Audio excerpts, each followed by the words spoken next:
요즘 제가 듣고 있는 찬양인데 귀한 찬양해 주셔서 고맙습니다.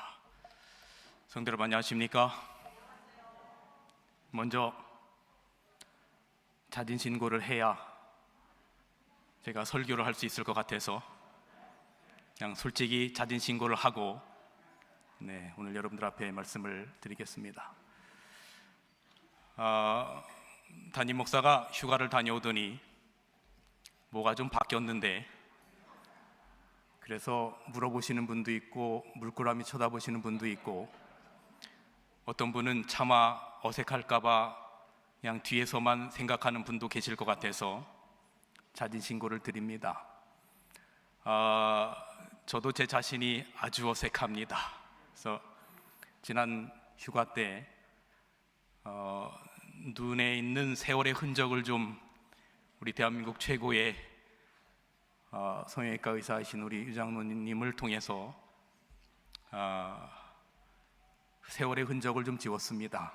그래서 사실 지난 안식일에 제가 교회를 당연히 와야 되는데 아무리 봐도 여러분 앞에 나설 용기가 나지 않아서 한 안식일은 제 설교가 아니니까 좀 쉬어야 되겠다 하고 가급적 최선을 다해서 얼음찜질도 하고, 그래서 그냥 이 모습 이대로 여러분 앞에 나왔습니다. 시간이 지나면 좀 더 자유로워진다고 하니까 좀 잘 예쁘게 봐주시면 감사하겠습니다. 오늘 제가 여러분들 앞에 드릴 말씀의 제목은 일상 하나님의 신비라고 하는 제목으로 말씀을 드리겠습니다.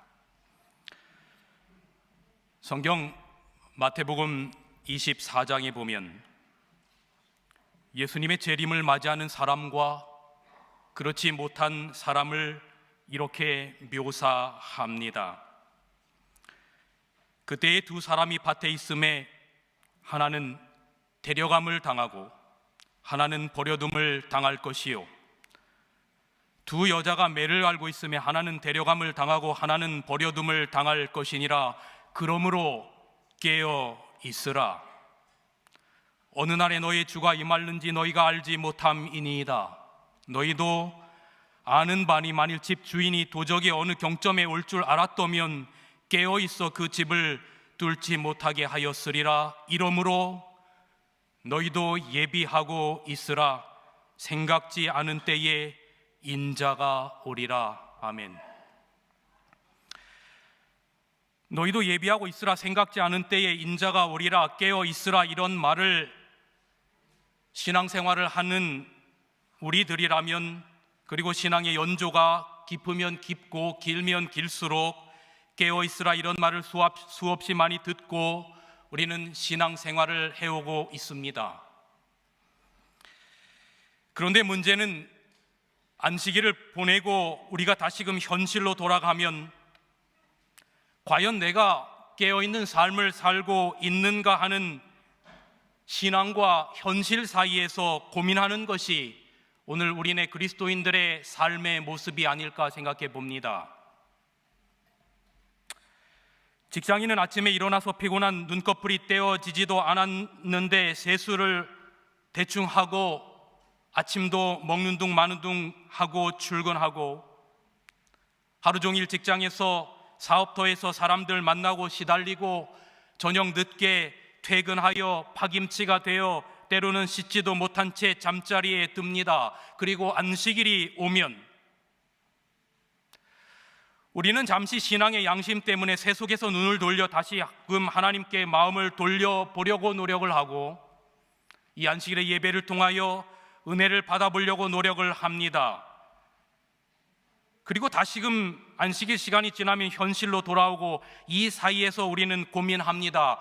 과연 나는 영적으로 깨어 있고 예수님의 재림을 맞을 준비가 되어 있는 사람인가?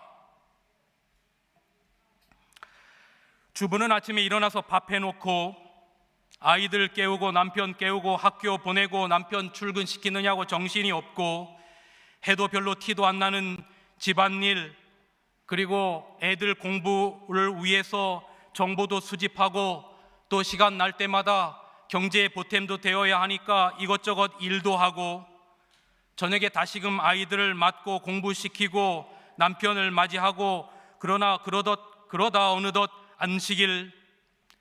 교회에서 목사님은 영적으로 살아야 합니다, 여러분이 깨어 있어야 합니다, 그래야 우리가 예수님의 재림을 맞습니다 라고 하는 이야기를 들으면 우리의 마음 가운데 죄책감이 들면서 과연 나는 깨어 있는가?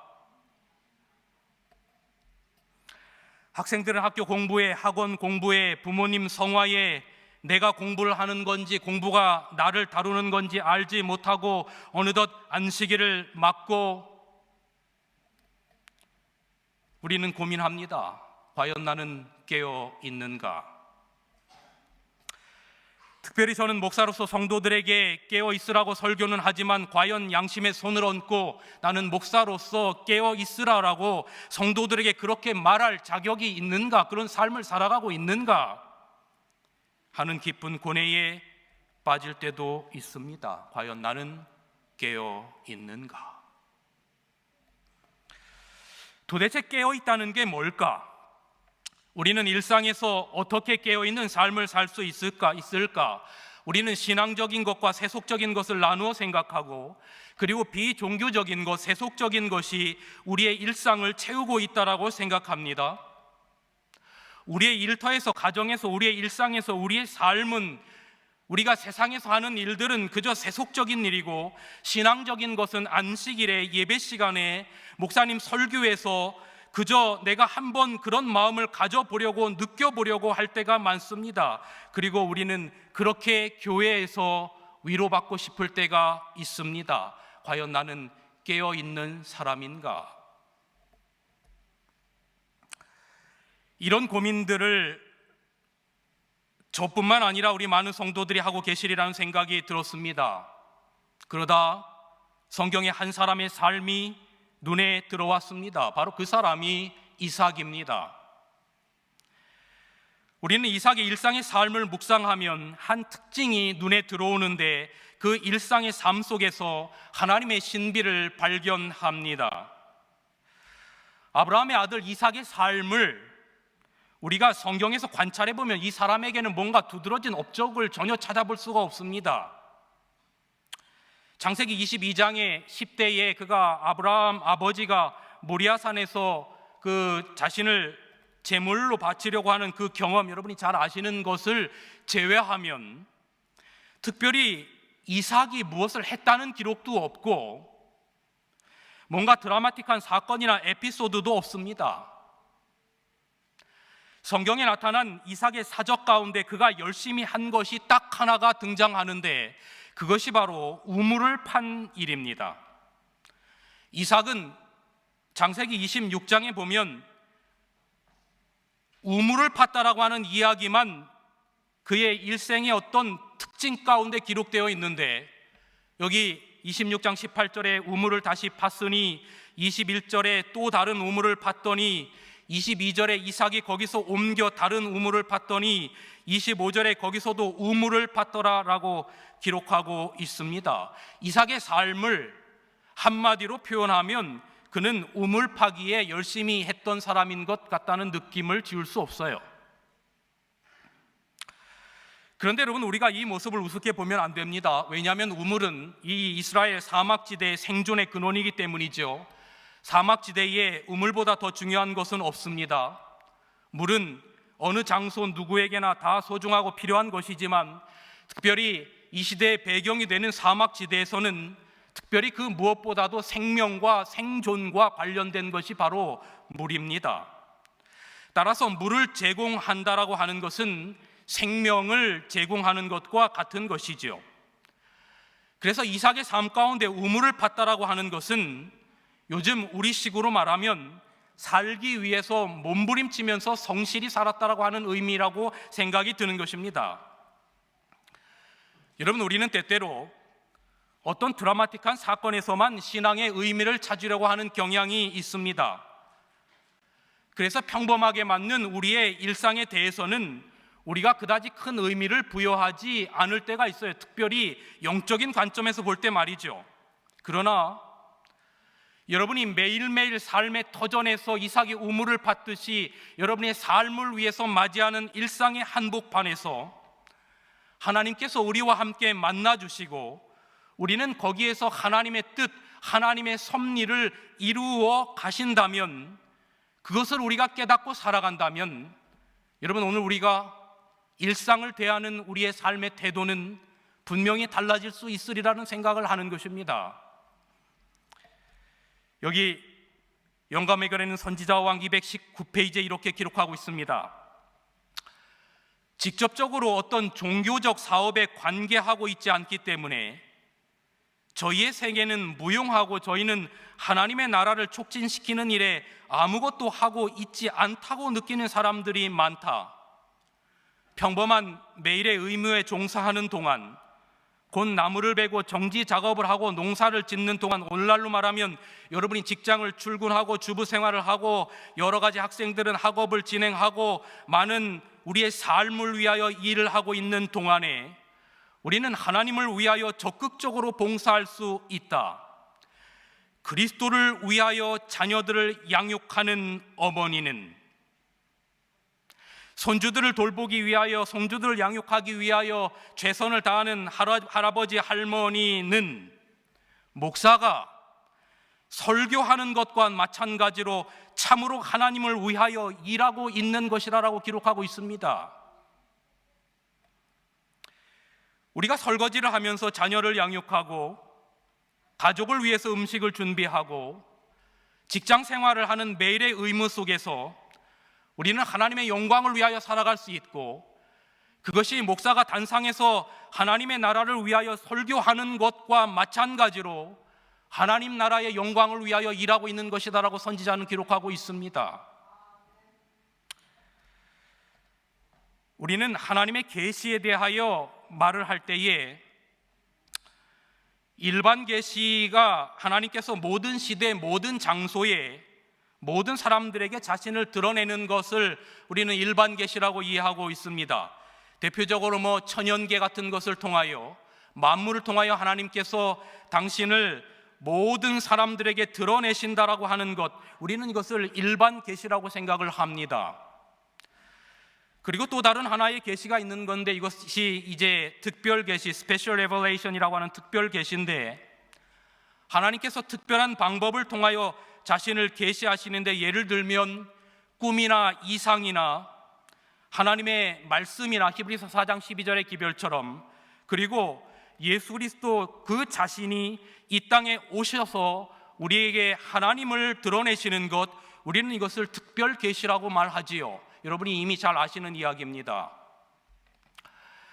그런데 여러분, 오늘 우리는 일반 계시의 삶이, 일반 계시가 단순히 천연계를 통하여 하나님께서 하나님의 성품을 우리들에게 계시하는 것뿐만 아니라, 이 일반 계시 안에는 우리들의 일상의 삶이 포함된다라고 하는 것을 기억하여야 합니다. 우리가 매일매일 하는 일들을 통하여, 그것이 생계를 위한 일이든 무엇이든지 간에 마치 야곱이 우물을 팠던 것처럼 그 일을 통하여 우리는 하나님께서 우리에게 드러내시고자 하는 하나님의 계시를 볼 수 있다라고 하는 것입니다. 이삭의 삶을 보면 아무리 제가 성경을 살펴보고 연애신을 살펴보아도 우물을 판 것밖에는 없어요. 하지만 성경은 하나님을 지칭해서 스스로를 표현하실 때 나는 아브라함과 이삭과 야곱의 하나님이라고 말씀하시면서 이삭을 그 믿음의 조상의 반열 가운데 포함시키는 모습을 우리는 봅니다. 이삭의 아버지 아브라함은 믿음의 조상이요 참 많은 에피소드를 남기는데, 여러분, 성경에 아브라함에 대한 기사가 창세기 12장부터 25장까지 대단히 많은 기록들이 기록되어 있습니다. 이렇게 많은 한 사람에 대한 기록이 있는 주인공이 성경에 별로 많지 않아요. 그리고 이삭의 아들 야곱도 참 많은 에피소드를 남겨요. 창세기 27장부터 36장까지 야곱에 대한 이야기가 기록이 되어 있습니다. 그러나 야곱과 아브라함과 야곱 사이에 샌드위치처럼 끼어있는 이삭은 대단히 평범한 일상을 살았어요. 오직 그의 이야기는 창세기 26장과 27장, 아까 말씀드린 것처럼 22장의 10대 때 그 모리아산의 이야기지만 사실은 거기에 주인공은 우리가 이삭이라고 말하기는 쉽지 않아요. 그런데 27장도 그가 나이가 많아서 자식들에게 이 축복을 주는 이야기고, 그의 젊었을 때의 삶은 딱 한 장, 창세기 26장에만 기록이 되어 있습니다. 특별한 아버지가 평범한 아들을 낳고, 평범한 아들 이삭은 다시 특별한 아들 야곱을 낳은 것입니다. 하지만 성경은 하나님께서 특별한 사람과만 함께 하시는 것이 아니라 평범한 사람들의 일상적인 삶 가운데서도 하나님의 특별한 임재가 함께 할 수 있다라고 하는 것을 오늘 우리들에게 보여주고 있다라고 생각합니다. 평범했지만 성실했던 믿음의 사람 이삭, 그의 일상적인 우물파기의 삶을 통해서 우리는 우리의 일상 속에서도 하나님의 일을 하고 있다라고 하는 것을 말씀드리고 싶은 것입니다. 여러분, 이삭은 성실함으로 하나님의 놀라운 축복을 경험했습니다. 그가 정말 성실한 삶을 살자 물질적인 축복들이 쏟아져 들어오기 시작하는데, 창세기 26장 12절 13절에 보면 그가 농사하여서 100배나 수확을 얻고 하나님께서 복을 주셔서 이삭이 창대하고 마침내 거부가 되었다라고 기록하고 있어요. 성실한 그의 일상을 통한 하나님의 축복이었습니다. 그러나 그가 이런 축복만 누린 게 아니에요. 여러분, 축복을 누리면 반드시 이웃들의 시기가 있지요. 성경 이삭도 그런 거부가 되자 블레셋 사람들의 시기를 받게 됩니다. 창세기 26장 14절에 블레셋 사람들이 그를 시기하였다라고 기록하고 있어요. 이 블레셋 지역 사람들이 아버지 아브라함 때 팠던 우물을 막아버리는 겁니다. 다시 말하면 우물을 막았다라고 하는 것은 아예 생명의 근원 자체를 끊어버렸다는 이야기죠. 그 근원을 다 막아버렸던 것입니다. 여러분, 오늘날 우리로 말하면 우리가 하나님의 축복을 받아서 우리의 성실한 삶을 통하여 꽤 많은 재물들을 축적했는데 그것들이 세상 사람들의 시기를 불러서 우리가 먹고 사는 생명의 문제를 막아버린 것입니다. 이 블레셋 사람들이 우물을 막았다라고 하는 이야기는 그런 이야기인 것이지요. 그래서 여기 26장 15절에 보면 아버지 아브라함 때에 팠던 모든 우물들을 블레셋 사람들이 완전히 막아버렸어요. 삶의 길이 묘연해진 것입니다. 그래서 이 사건이 어떻게 되냐면 26장 20절에 보면 이삭의 목자와 그 그랄 지역에 있는 블레셋 지역의 목자들이 서로 다투입니다. 그래서 그 우물의 이름을 뭐라고 말하냐면 에색이라고 말합니다. 에색이라고 하는 말이 다툼이라는 뜻이지요. 쉽게 말하면 이삭은 삶의 일상의 여정을 통하여 하나님의 축복을 받아서 많은 재물을 얻었음에도 불구하고 세상 사람들의 시기를 경험했고 또 종들의 다툼을 경험하지만 창세기 26장에는 이삭이 직접적으로 블레셋 사람들과 다투는 이야기는 한 절도 기록되어 있지 않습니다. 그래서 그가 옮깁니다. 그래서 옮겨서 다른 곳에 우물을 팠어요. 왜냐하면 그래야 목축도 하고 농사도 지을 수 있으니까 우물 파는 일이 가장 먼저겠죠. 그래서 우물을 팠는데 또 이 블레셋 사람들이 말썽인 겁니다. 그래서 거기서 또 다투었어요. 그래서 그 우물의 이름을 신나라고 기록했는데 이 신나라는 뜻은 대적이라고 하는 뜻이에요. 여기서 많은 종들 사이에 다툼이 있었어요.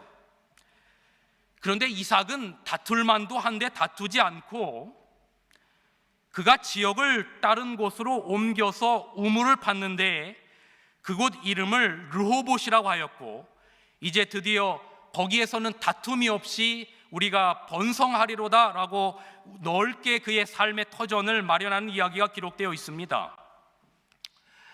이삭이 우물을 파기만 하면 와서 메고 또 메어놓고 이삭 자신은 다투지 않았지만 그리고 부리고 있는 종들에 의하여 다툼이 일어날 수밖에 없었던 상황들을 그러나 경험하지요. 그러나 여러분, 이삭은 마침내 축복을 누리는 주인공이 됩니다. 저는 이렇게 이삭이 인내할 수 있었던 것은 믿음 때문이었다고 생각합니다. 하나님께서 기어이 축복하실 것이라는 믿음, 그래서 불평하고 원망하기보다는 일상에서 지겨울 만도 하지만 성실한 우물을 판 그는 마침내 믿음으로 큰 축복을 누리게 되었습니다. 믿음의 인내가 가져다준 축복이었다라고 할 수 있겠습니다. 그래서 마침내 방해받을 필요가 없는 넉넉한 물을 얻을 수가 있었습니다. 그런데 이삭의 생애를 기록하고 있는 창세기 26장 1절은 아브라함 때의 첫 흉년이 들었다라고 하는 흉년의 이야기로 시작합니다. 그래서 이삭이 그 흉년 때문에 블레셋 지방 그랄 지역으로 옮기게 된 것입니다. 그런데 창세기 26장을 마감하면서는 그가 넉넉한 물을 얻게 된다라고 하는 것으로 마무리하고 있습니다. 흉년으로 시작해서 축복으로 마치는 것이 이삭의 삶이었어요. 흉년에서 축복으로 나아가는 겁니다. 그리고 그 이후로는 아름답고 복된 인생이 되고 마지막까지 자녀들에게 축복하는 인생이 되었어요. 이것이 이삭에 대하여 유일하게 히브리서 11장에 기록된 이야기가, 믿음으로 이삭은 장차 오는 일에 대하여 야곱과 에서에게 축복하였다. 이 의미가 무엇인지는 마지막 부분에 설명을 드리겠습니다. 사랑하는 성도 여러분이시여, 처음보다 마지막이 더 아름다운 인생, 저는 그것이 이삭의 인생이라고 생각합니다. 갈수록 아름다워지는 인생, 처음보다 마지막이 더 좋은 인생, 저는 이것이 오늘 우리 그리스도인들, 오늘 우리 청량리교회 온 성도들의 삶의 그림이 되기를 간절히 기도합니다. 저는 이런 그리스도인의 삶의 모습을 가장 극적으로 보여주는 예가 요한복음 2장의 가나의 혼인잔치집 이야기라고 생각합니다. 거기에서 주님이 잔치집에 포도즙이 떨어졌는데 물로 포도즙을 주님께서 만드시고 사람들이 그 포도즙을 맛보자 사람들이 하나같이 했던 이야기가 이것입니다. 참 이상하다. 아니, 보통 잔치집에 가면 처음에는 좋은 것이 나오다가 나중에는 형편없어지는데 이 집은 갈수록 좋아진단 말이야. 갈수록 좋아지는 인생, 이것이 우리 온 성도들의 삶이 되시기를 간절히 축복합니다. 여러분, 여러분의 삶 속에서 하나님의 함께하심을 믿고 열심히 성실히 우물을 파십시오. 그 말은 우리의 일상을 성실히 하십시오. 그것이 세속적인 것이라고 생각지 말고 그것이 하나님의 일이고 목사가 단상에서 설교하는 것과 마찬가지로 거룩한 일이라고 생각하고 우리의 일상을 열심히 사십시오. 그리고 힘든 일이 있을 때마다 이삭이 그랬던 것처럼 우리가 세상 사람들과 싸울 것이 아니라 하나님께서 결국은 더 좋은 것을 준비하셨다는 믿음의 눈을 가지고 우리가 이 세상을 살아갈 수 있으면 좋겠습니다. 이것이 믿음이 아닐까? 히브리서 11장 6절, 믿음이 없이는 하나님을 기쁘시게 못하나니 하나님께 나아가는 자는 반드시 그가 계신 것과 그가 자기를 찾는 자들에게 상 주시는 이심을 믿어야 할지니라. 하나님을 찾는 자들에게 벌 주는 하나님이 아니라 마침내 더 좋아질 것이라고 하는 것을 믿는 그 믿음이 하나님을 기쁘시게 하는 믿음이라고 기록하고 있어요. 여러분, 옛날에 청교도들의 이런 고백, 우리의 고백이 되기를 간절히 바랍니다. 가장 좋은 것은 아직 오지 않았습니다. 저를 한번 따라해 주시겠습니까? 가장 좋은 것은, 다시 한번요, 가장 좋은 것은 아직 오지 않았습니다.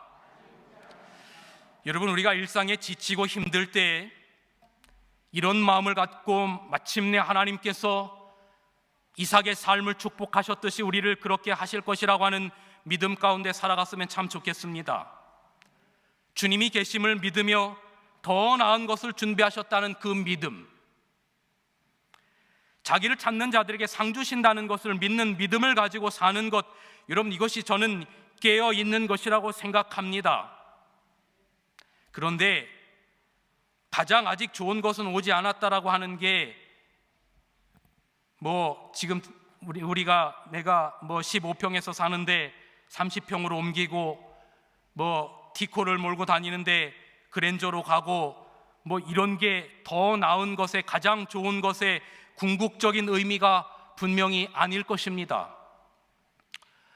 우리는 그리스도인으로 더 좋은 것이 아직 오지 않았다라고 하는 가장 좋은 것이 무엇인지, 그리고 이삭이 매일의 일상의 우물파기를 더 좋은 것 무엇을 바라보면서 살았는지에 우리의 초점이 맞춰져야 하는 것이죠. 그 더 좋은 것은 이것입니다. 이 사람들은 다 믿음을 따라 죽었으며 약속을 받지 못하였으되 그것들을 멀리서 보고 환영하며 또 땅에서는 외국인과 나그네로라 증거하였으니 이같이 말하는 자들은 본향 찾는 것을 나타내미라. 저희가 나온 바 본향을 생각하였다면 돌아갈 기회가 있으려니와 저희가 이제는 더 나은 본향을 사모하니 곧 하늘에 있는 것이라. 그러므로 저희 하나님이라 일컬음 받음을 부끄러워 아니하시고 저희를 위하여 한 성을 예비하셨느니라. 여러분, 여기서 저희가 누굽니까? 히브리서 11장에 나오는 믿음의 노독들이 저희가 아니고, 오늘 우리 어린이 성경학교에서 예수님을 닮고 싶어요, 예수님을 만나요, 누가 만난 예수님이 더 중요하다고 성경학교에서 말했어요? 내가 만난 예수님이 제일 중요한 것이죠. 저희를 위하여 한 성을 예비하셨다라고 하는 이 저희가 여러분 스스로 고백할 수 있게 되기를 간절히 바랍니다. 여러분을 위하여 준비하신 그 나라는 그 옆에 누구가 아니라 목사님의 나라가 아니고 어떤 장로님의 나라가 아니고 어떤 신앙적으로 본받을 만한 누구의 나라가 아니라 매일의 일상에서 지치고 피곤하지만 때때로 절망스럽고 때때로 넘어지지만 그런 일상을 다시금 부여잡고 일어나서 매일매일을 성실하게 살아가는 여러분을 위하여 준비된 나라라고 하는 것을 믿음으로 바라보시기를 간절히 바랍니다. 이삭은 그런 인생을 살았어요. 평범한 일생에서 우물을 파며 성실히 살았지만 그 안에 더 나은 하늘을 바라보며 인내의 축복을 누리는 인생, 믿음의 인내로 마침내 하나님의 복을 누릴 수 있었던 삶을 살았어요. 이삭이 바라보았던 그 더 나은 나라가 무엇인가 하는 증거가 바로 히브리서 11장 20절이에요. 믿음으로 이삭은 장차 오는 일에 대하여 야곱과 에서에게 축복하였으며 여기에는 메시아적 예언이 있는 것입니다. 믿음으로 바라보았던 이삭은 그의 일상의 삶을 통하여 우물파기의 삶을 한 것 같지만, 그러나 그것은 그의 이 땅에서의 삶의 영위를 위하여 했던 것이고, 이삭이 궁극적으로 바라보았던 일은 마침내 이 땅에 오실 메시아에 대한 메시지를 그의 마음 가운데 가지고 살아갔던 것입니다. 여러분, 이것이 제7일 안식일 예수 재림교회 청량리교회 예수님의 재림을 기다리는 여러분과 저의 모습이 되시기를 간절히 바랍니다. 오늘 우리로 말하면 성실히 일상을 살면서 장차 올 더 나은 본향, 예수님께서 마침내 이 땅에 오셔서 그 예비된 나라가 우리의 것이 될 것이라고 하는 그 가장 좋은 것은 아직 오지 아니하였다라고 하는 그 믿음을 가지고 살아가는 것, 여러분, 저는 이것이 마태복음 24장 25장에서 기록되고 있는 평범한 일상의 맷돌을 갈면서 밭을 갈면서 들리움을 당하는 깨어있는 사람의 모습이라고 생각합니다. 그런데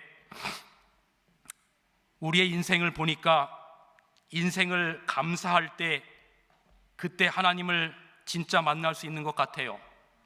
매일 아침에 눈 뜨고 밥 먹고 직장 나가고 아이들 학교 가고 아내는 집안일하고 등등 이러한 일상이 참 지루할 법도 하고 지치기도 하는 일상이지만, 이러한 평범한 일상이 얼마나 감사한지는 그 일상을 잃어버렸을 때 진실로 느껴요. 평범한 일상이라고 하는 것이 얼마나 감격스러운 일인지를, 그것을 잃어버렸을 때야 우리는 어리석어서 비로소 그것이 귀한 것이었다라고 하는 것을 깨달아요. 그런데 매일의 일상에 감사할 때 그 감사 가운데 우리는 하나님을 만날 수 있어요. 제가 그 목요일마다 우리 몇 분의 성도들과 함께 걷기 모임을 하는데, 우리 고영호 장로님 여기 계시지만 그 장로님께서 걸을 때마다 나는 이렇게 하면서 걷는다라고 하는 말씀을 하시는데, 제가 잘 표현은 못하겠습니다만 하나님 감사합니다, 예수님 감사합니다, 성령님 감사합니다, 이렇게 하면서 매일 그 걸음을 걸으신다고 하는 그 이야기를 제가 들어서 저도 어느 순간서부터 걸을 때마다 속으로, 겉으로 하면 왠지 사람들이 쳐다볼 것 같아서 속으로 하나님 감사합니다, 예수님 감사합니다, 성령님 감사합니다, 그러고 저도 걸을 때가 종종 있습니다. 그런데 여기 헬렌 켈러의 책 가운데 3일 동안만 본다면이라고 하는 책에 이러한 글이 기록되어 있습니다.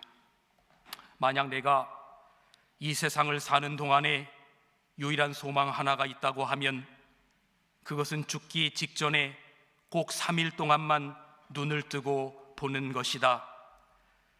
만약 내가 눈을 뜨고 볼 수 있다면 나는 나의 눈을 뜨는 그 첫 순간 나를 이만큼 가르쳐주고 교육시켜준 나의 선생 설리반을 찾아가겠다. 지금까지 그의 특징과 얼굴 모습을 내 손끝으로 만져서 알던 그의 인자한 얼굴, 그리고 아리따운 몸매 등을 몇 시간이고 물끄러미 보면서 그의 모습을 나의 마음속에 간직해 두겠다. 다음엔 친구들을 찾아가고 그 다음엔 들로 산으로 산보를 가겠다. 바람에 나풀거리는 아름다운 나무 잎사귀들, 들에 피어있는 예쁜 꽃들과 풀들, 그리고 저녁이 되면 석양에 빛나는 아름다운 노을을 보고 싶다. 다음 날 이른 새벽에는 먼동이 트는 웅장한 장면, 아침에는 메트로폴리탄에 있는 박물관, 오후에는 미술관, 그리고 저녁에는 보석 같은 밤하늘의 별을 보면서 하루를 지내고, 마지막 날에는 일찍 큰 길가에 나가 출근하는 사람들의 얼굴 표정들, 아침에는 오페라 하우스, 오후에는 영화관에서 영화를 감상하고 싶다. 그러다 어느 날 어느덧 저녁이 되면 나는 건물의 숲을 이루고 있는 도시 한복판으로 나와 네온 사인이 반짝거리는 거리, 쇼윈도에 진열되어 있는 아름다운 상품들을 보면서 집에 돌아와 내가 눈을 감아야 할 마지막 순간에 나는 이 3일 동안만이라도 볼 수 있게 하여 준 나의 하나님께 감사드리고 눈을 감겠다라고 기록하고 있어요. 여러분, 이삭의 생애에서 처음으로 단을 쌓았다는 말이 여기 나옵니다.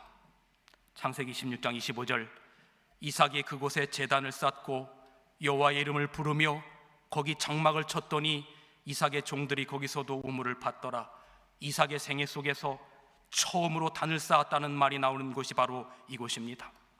그런데 여러분, 성경에는 가는 곳마다 단을 쌓았다라고 언급하는 대표적인 사람이 있는데 그 사람이 누군 줄 아십니까?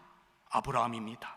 이삭의 아버지 아브라함이 창세기 12장부터 아브라함의 사적을 추적해보면 아브라함은 가는 곳마다 단을 쌓았어요. 이삭은 아브라함의 아들입니다. 그런데 이삭이 그의 생애 가운데 처음으로 이곳에서 제단을 쌓았어요. 우물로 인한 싸움이 끝나고 평화의 조약이 맺어진 다음에 그가 첫 번째로 한 것이 하나님 앞에 감사의 제단을 쌓는 일이었어요. 아버지의 좋은 영향력이 아들의 생애 속에서 드러나는 장면입니다. 누구의 모습을 보고 배운 것입니까? 아버지 아브라함의 모습을 보고 아들이 배운 것입니다. 여러분, 우리가 자식을 키우면서 때로 부모가 보여준 만큼, 기대만큼 신앙의 덕목이나 실천이 자식들의 삶에서 금방 나타나지 않는다고 해서 여러분 절대로 좌절하지 마십시오. 언젠가 그 자녀들이 부모를 생각하고 부모의 신앙의 습관을 회복하는 날이 반드시 올 것을 저는 믿어요. 우리의 자녀들이 일시적으로 방황할 수 있어요. 그러나 언젠가는 돌아옵니다. 그러므로 중요한 것은 부모인 우리가 자녀들에게 신앙의 모본을 보이는 것이 정말로 중요합니다. 집에서 진실되이 예배를 드리고 부모가 자녀들 앞에서 성경을 보고 기도하는 모습을 보이고 교회에 열심히 출석하는 모습을 보이고 긍정적인 말과 행동들을 하게 될 때 아이들에게 그 모든 것들은 그대로 전수되는 것입니다. 여러분, 부모의 건강한 영향력은 결단코 사라지지 않습니다. 언젠간 그것이 좋은 열매로 나타나는 것입니다. 아버지 아브라함처럼 이삭도, 이 아들 이삭도 감사의 제단, 예배의 제단을 쌓았어요. 제단을 쌓은 다음에 그 다음에 장막을 쳤어요. 장막은 삶의 주거지를 마련했다는 거예요. 삶의 주거지를 마련하기 전에 먼저 감사의 제단을 쌓았다는 겁니다. 이삭은 감사할 줄 아는 사람, 예배할 줄 아는 사람, 일상에서 성실하며 내세를 바라보았던 사람의 모습이었던 것이죠. 지금까지 드린 말씀을 정리하면 이삭은 우물파기를 통해서 일상의 성실한 삶을 다투지 않고 살았고 감사의 예배의 제단을 쌓았다는 겁니다. 그런데 저는 여기서 제가 지난 시간에 12진주문을 통과할 예배의 백성들이라는 제목으로 말씀드릴 때 말씀드렸듯이 이스라엘 백성들이 430년간 종살이하면서 먹고 사는 문제에 빠져서 살아갈 때 그들에게 예배의 백성이 되게 하도록 출애굽시키면서 예배의 백성이 되게 하기 위하여 가장 먼저 기억하게 했던 것이 출애굽기 16장의 만나 제도를 통한 안식일 회복이었다고 말씀을 드렸죠. 그리고 출애굽기 20장에서 십계명을 통해서 안식일을 회복시켰다는 말씀을 드렸는데, 저는 여기 이삭의 삶을 통해서 안식일 계명의 정신이 들어있다라고 하는 걸 보는 것입니다. 제가 말씀드린 것처럼 이 안식일 계명은 안식일을 기억하여 거룩히 지키라, 그 다음에 엿새 동안은 힘써 내 모든 일을 행할 것이다 라고 하는 이 말은 이삭이 그의 삶을 통해서 우물파기를 열심히 했다는 것이죠. 일상을 열심히 살았다는 겁니다. 그러나 제7일은 너희 하나님 여호와의 안식일인즉 감사의 예배의 삶을 살았다라고 하는 것은 이삭이 바로 감사의 제단을 쌓은 삶의 모습과 대단히 흡사한 모습을 바라보는 것입니다. 그러니까 여러분, 이 이삭의 삶이 누구의 모습입니까? 바로 엿새를 성실히 살고 제7일 안식일에 주님의 전에 나와서 감사의 제사를 쌓는 여러분과 저의 모습이 아닙니까? 이 사건을 기점으로 이삭의 나머지 인생은 아주 멋지고 아름다운 인생이 됩니다. 갈수록 아름다운 인생, 마지막이 처음보다 아름다웠던 인생, 그것이 바로 이삭의 삶의 모습이었어요. 그는 평범한 인생을 살았지만 성실하게 살았습니다. 그리고 마침내 축복을 누릴 수 있었어요. 믿음으로 인내하고 평화를 구하고 감사할 줄 알았기에 마침내 주님 앞에 아름다운 석양의 삶을 누릴 수 있었던 이삭의 행적이 오늘 사랑하는 성도 여러분, 여러분과 저의 행적이 되기를 간절히 바랍니다. 여러분, 우물파기와 같은 평범한 일상을 하다가 때때로 짜증나고 이웃들의 시기도 받고 어려움을 당하더라도 여러분 결단코 지치고 좌절하지 마십시오. 그 속에 하나님의 손길을 보고 하나님의 인도를 체험하는 여러분과 제가 되기를 간절히 바랍니다. 이제 저는 말씀을 줄이면서 호주의 신학자 마이클 프로스트라고 하는 사람이 쓴 역작 가운데 일상 하나님의 신비라고 하는 책이 있습니다. 이 책의 일부를 읽어드리고 말씀을 정리합니다. 나는 초자연적 차원과 하나님의 권능을 믿는다. 그러나 우리가 그런 차원만 추구하다 보면 잃는 것이 너무나 많지 않을까 싶다.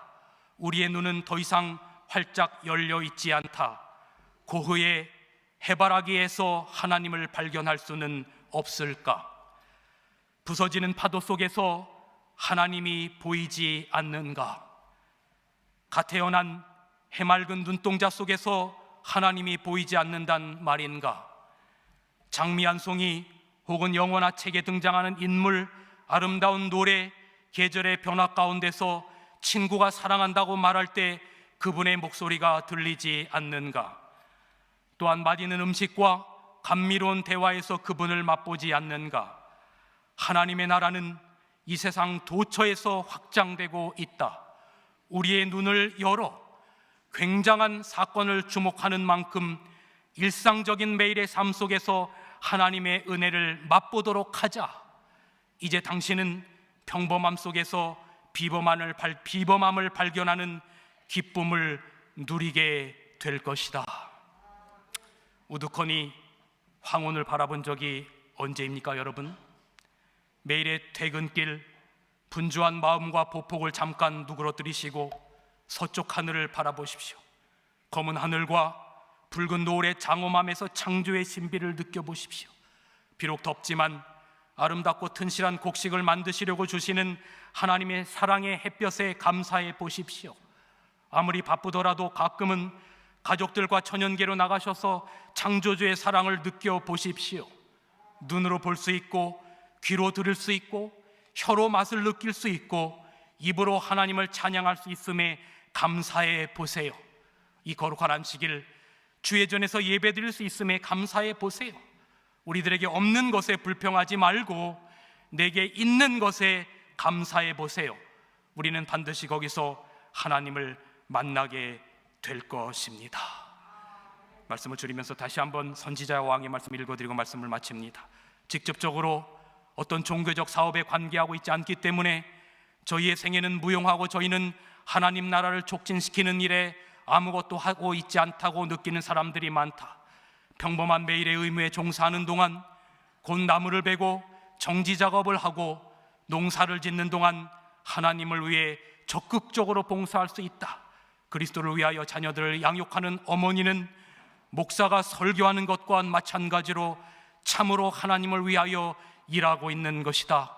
이번 한 주간도 하나님께서 여러분의 일상 가운데 함께 하시고 믿음으로 승리하시고 하나님 나라를 여러분의 가정과 사업터와 또 일터에서 학교에서 체험하는 여러분과 제가 되기를 간절히 바라면서 한 주간 승리하시고 다음 안식일 뵐 때까지 하나님의 크신 은혜와 축복이 여러분께 가득하시기를 간절히 기도하면서 말씀을 줄이겠습니다.